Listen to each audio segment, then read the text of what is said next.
Hi everyone, it's Hans here, the founder of Cappuccino, and welcome to this mini-series of flat whites and insights in partnership with Brewed and Brewed Online. I was lucky enough to be invited to their space in Hackney, North London, to record 3 open, honest and vulnerable conversations with founders and talk about not only their business, but their own journey and their story and what coffee and the coffee industry means to them. So grab a coffee for yourselves, take a moment, and I hope you enjoy these latest conversations. Thank you, take care, and enjoy.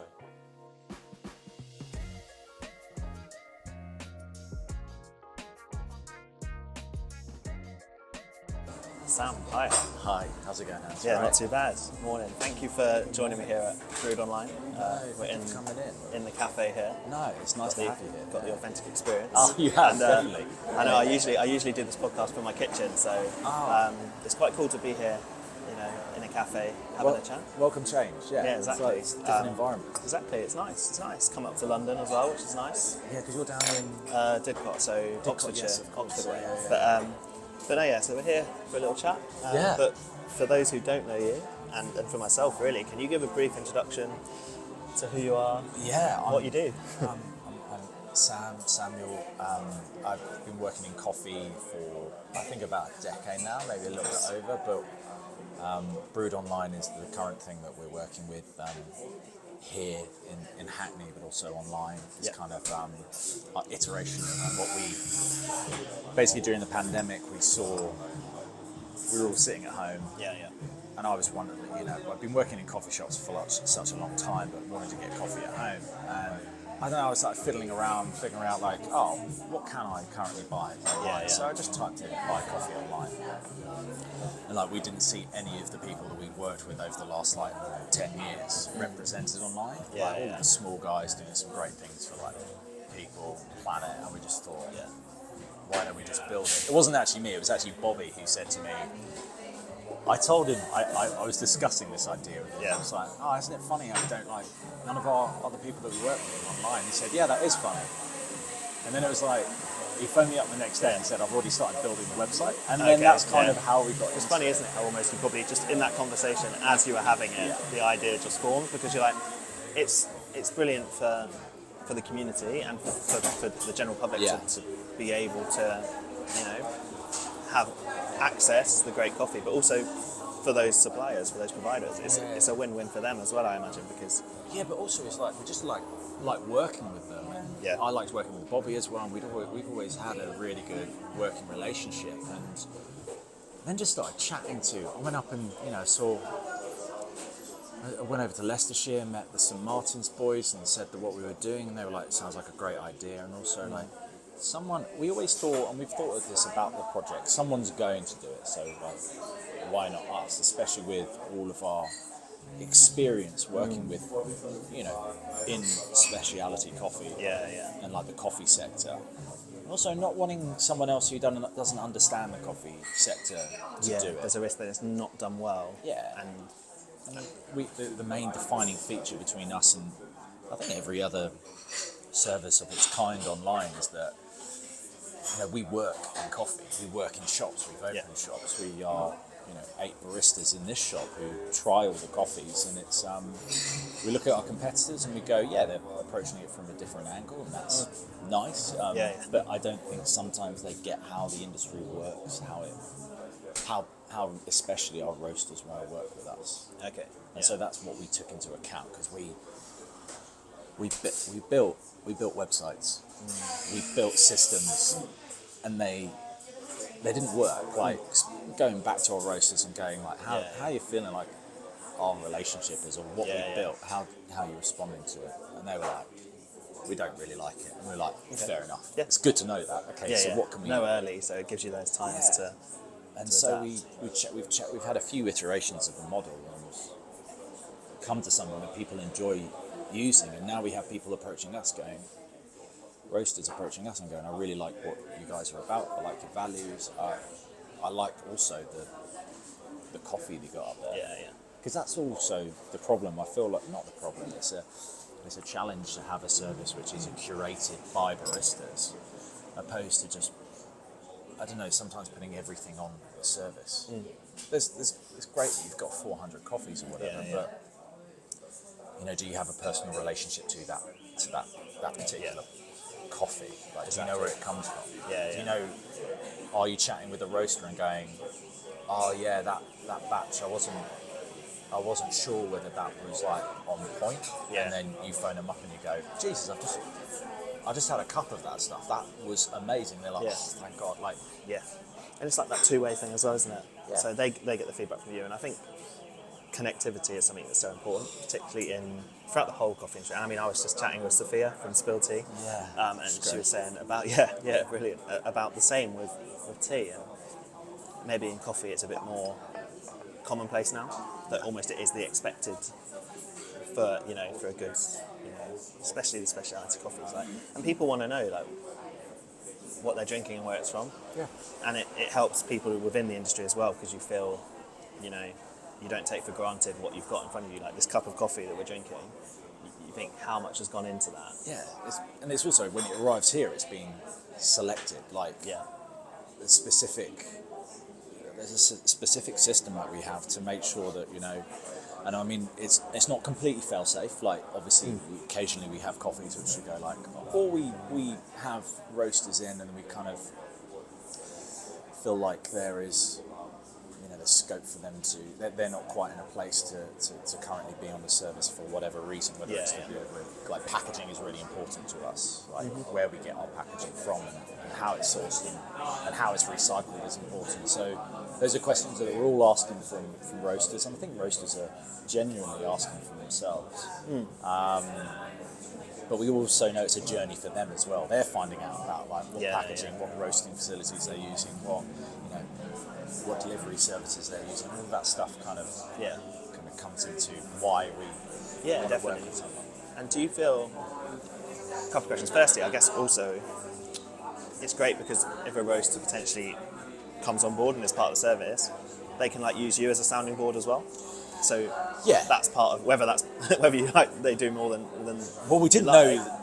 But didn't know you that. probably then are building up this knowledge, or you already have this knowledge because you're baristas and people with coffee experience. So when they're coming on, it maybe allows them to, level up a little bit as well. Yeah. Well, we didn't know. That's the great thing about it, is that we didn't know something like that was going to be of value to the people we worked with.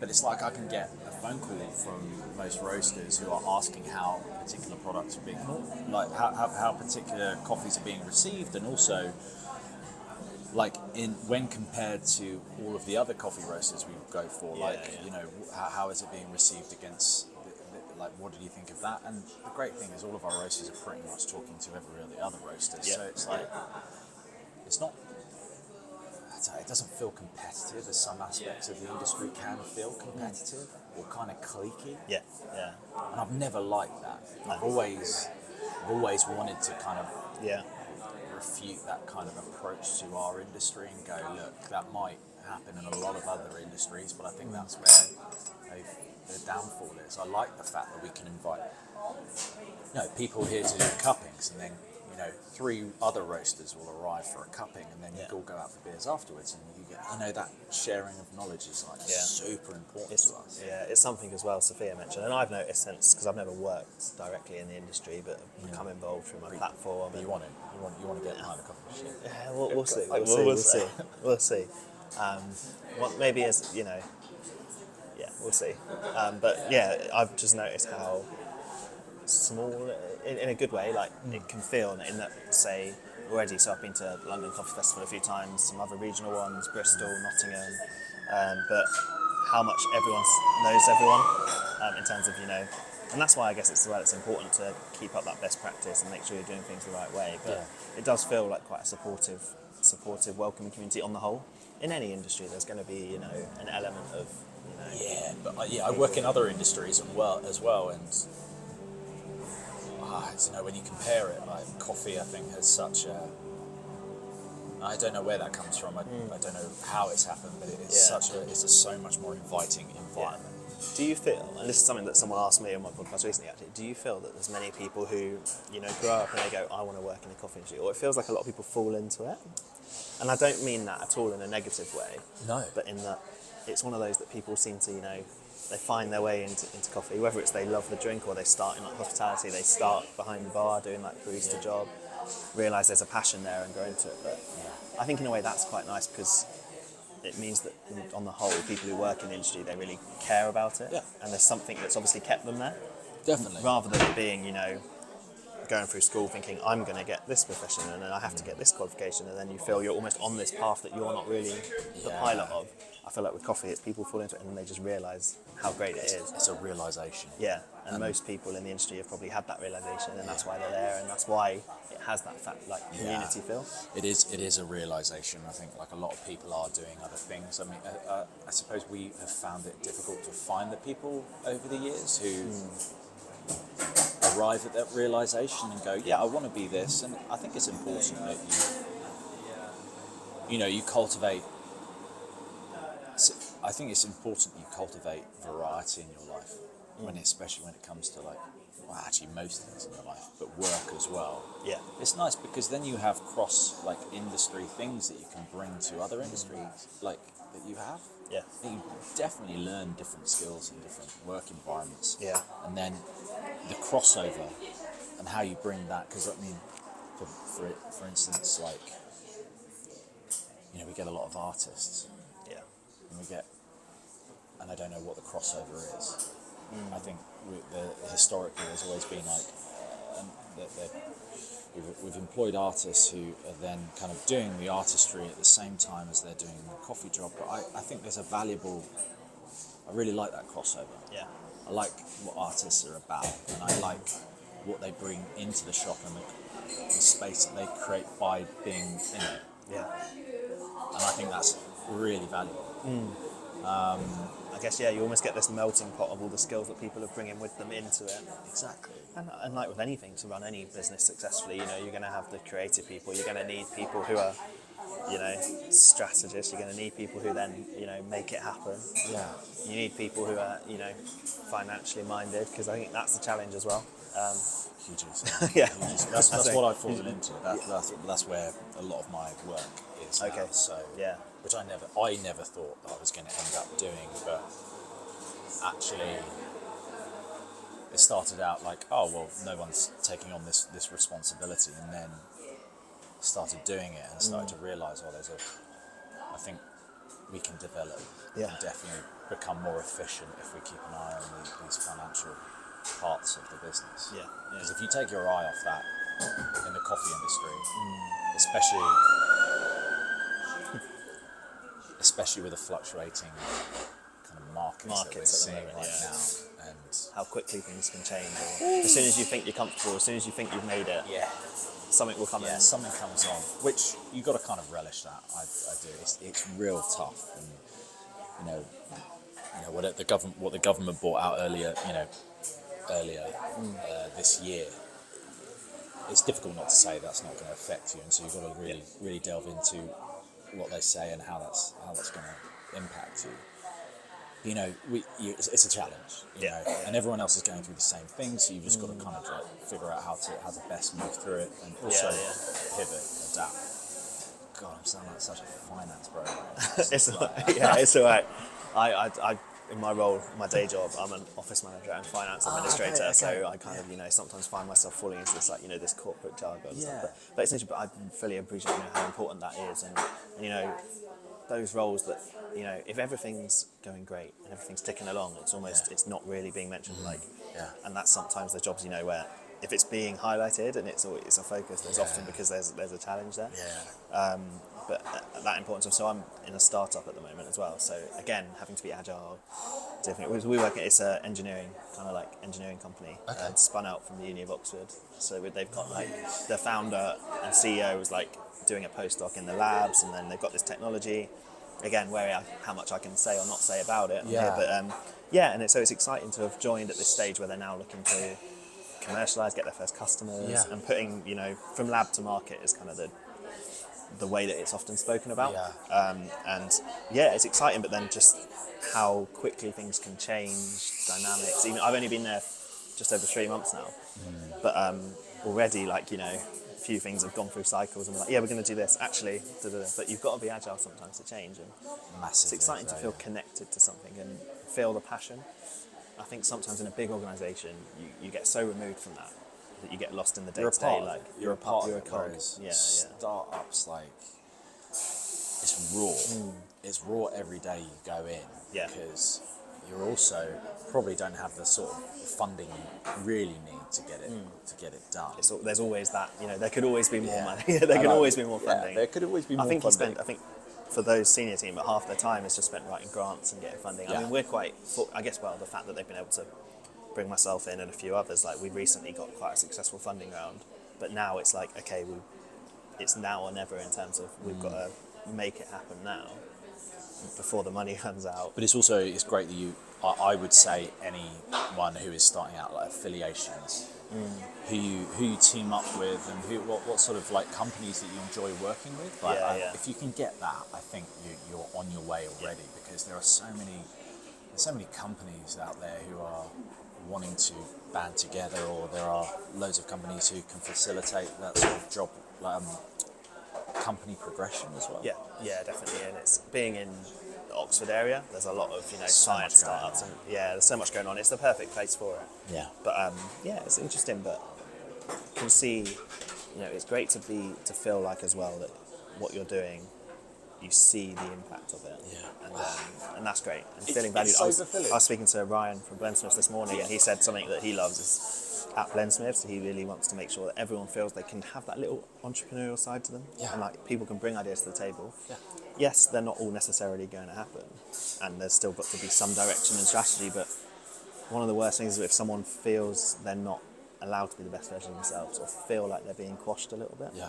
And that's what I've loved about the startup environment, and I can imagine with what's happening here as well, like you really feel like, you're controlling the direction that the business is going in. Yeah, but you also need to remove yourself from it, as in step aside when you realise that there are much better people who you've got in your team who know what they're doing. Yeah. And that is a real skill. It's a big skill in leadership, isn't it, management? Understanding who's the best person for the job. It doesn't always have to be you.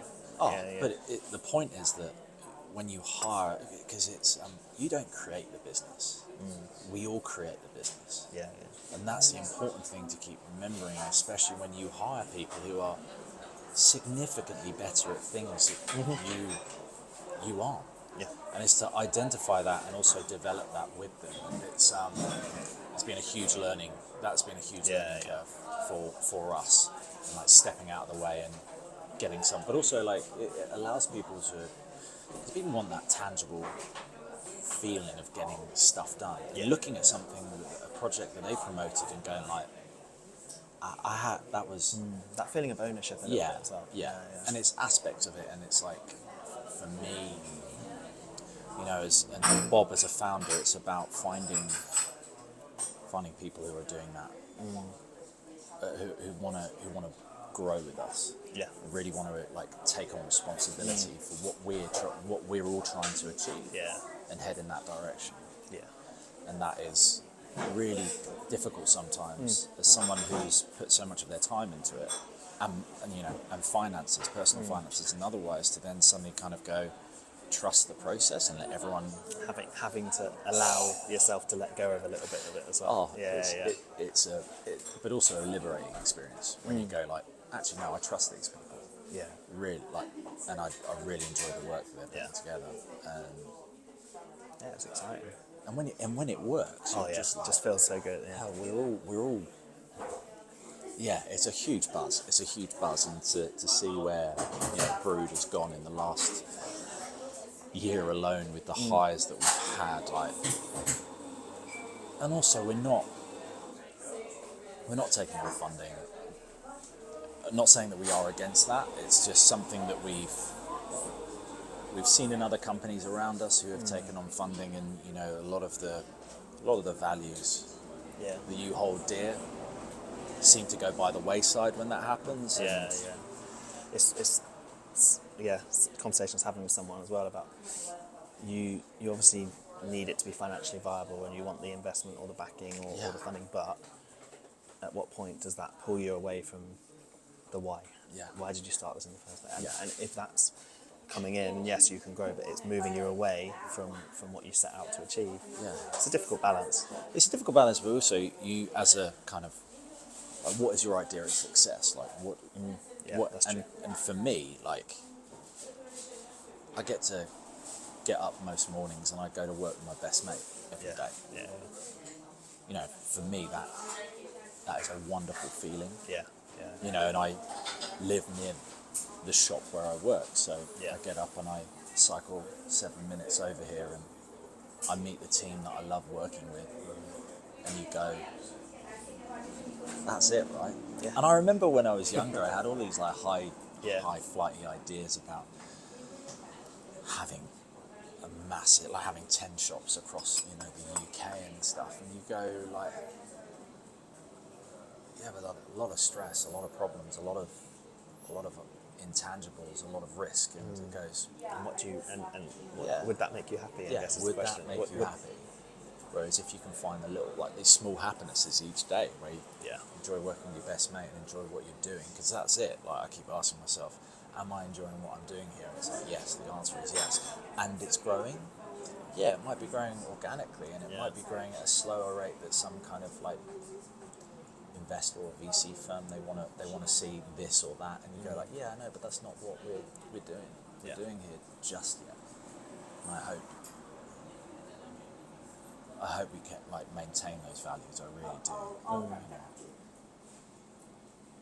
Yeah. it's always always staying agile, always staying Of course. adaptable to it. Yeah. And it's that thing is that as things change, like I've even noticed. So, say like the startup I've joined. So we're 2 years, kind of 2.5 years into it, and already there's the people who were there from day one, and now they're having to adapt to, you know, the team's more than doubled in size in 2 years, and there's new people coming in with new ideas, but people that maybe aren't so, in a good way, aren't so attached to the product of the company. In that for me, like, I go in and it's a job, and I want to do my best, and I'm really excited to see it grow. But in 5 years' time, the nature of a startup, it might be a global organisation, it might not be there. To me, I'm okay with that. I accept it. Whereas obviously someone who's been there from day one and developed the technology, like there's a bit more of an emotional attachment to it. And that's often, you know, that's a good thing because I'm working with people that are passionate. Yeah. But at the same time, I find it quite nice that I can switch, or I do things like this. I do my cappuccino thing. It's busy, like, you know, but it takes me away from work, and I enjoy doing it. Do you enjoy the variety? Yeah, I do. Yeah.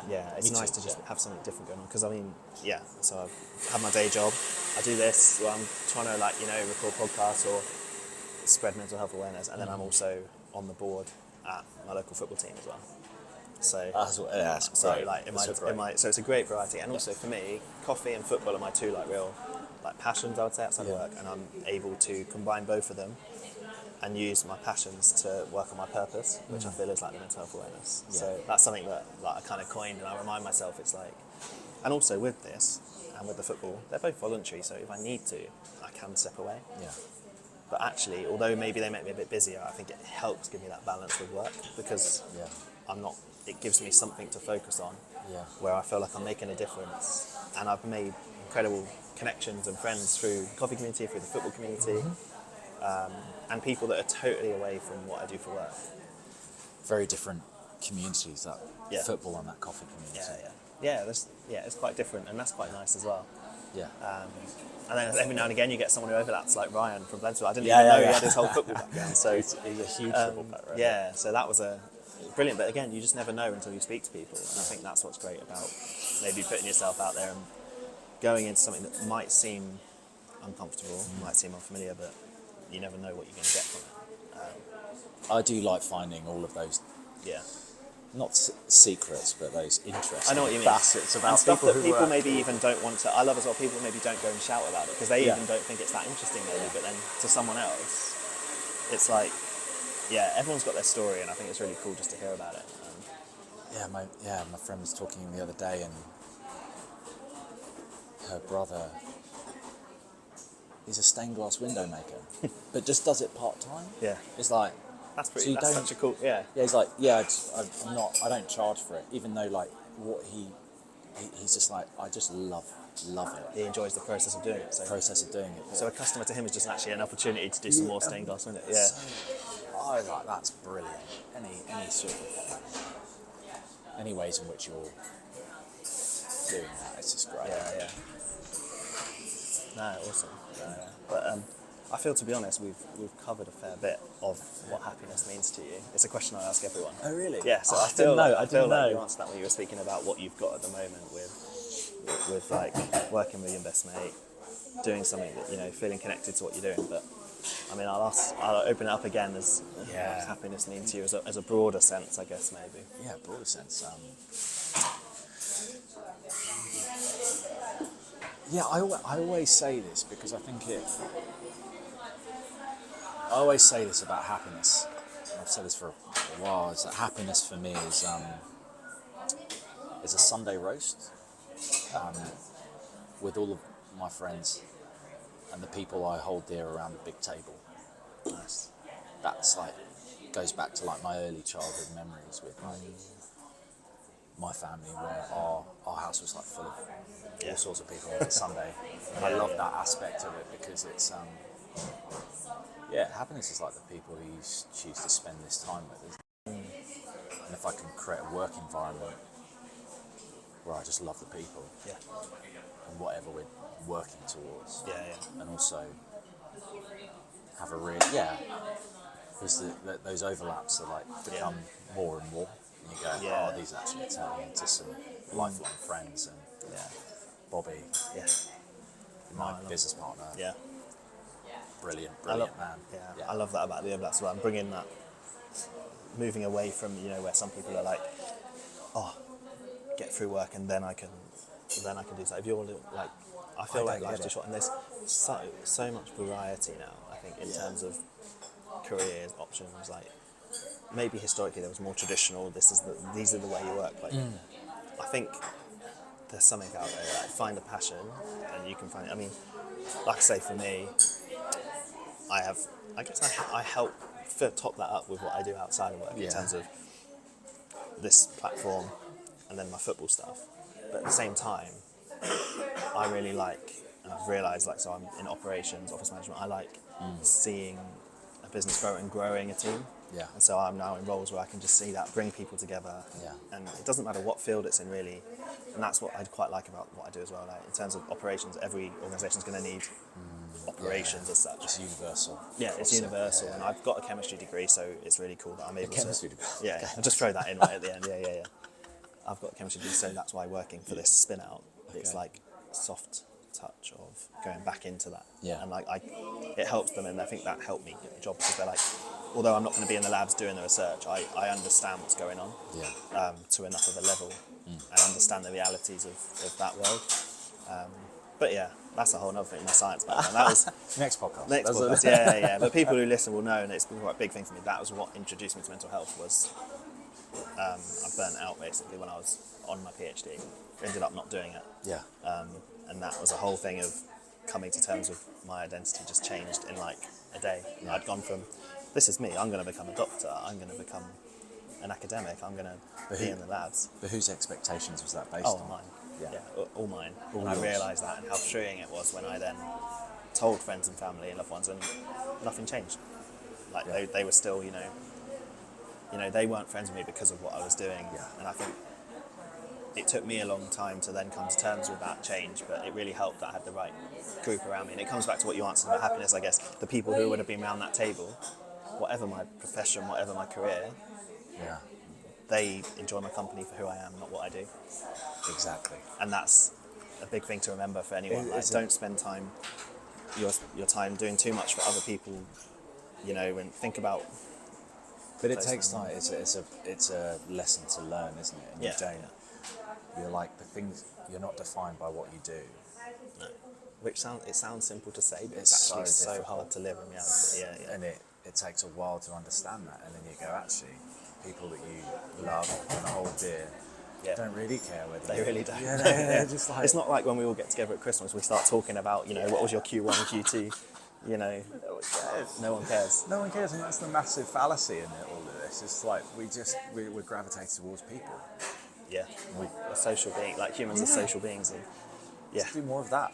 Amazing. No, I feel like I threw that in there. No, right at the I end, loved but, it. But I always find with these, I feel like I could just carry the conversation on, but Oh yeah. but I feel like we're good. wrap it up there. I don't want to take too much of your time. No, not at all. Hans. Thank you so much. Really man. appreciate That was, it. And I'm sure hopefully catch up soon. Pop in. Whenever I'm in London, We're gonna I'll be make here. sure I come in. We're going to be here. Pop Maybe see you at festival, coffee festivals Definitely. and things. You'll see it. So yeah. Thanks. So yeah, I'll see you then. That's great. Cheers, mate. Really appreciate it.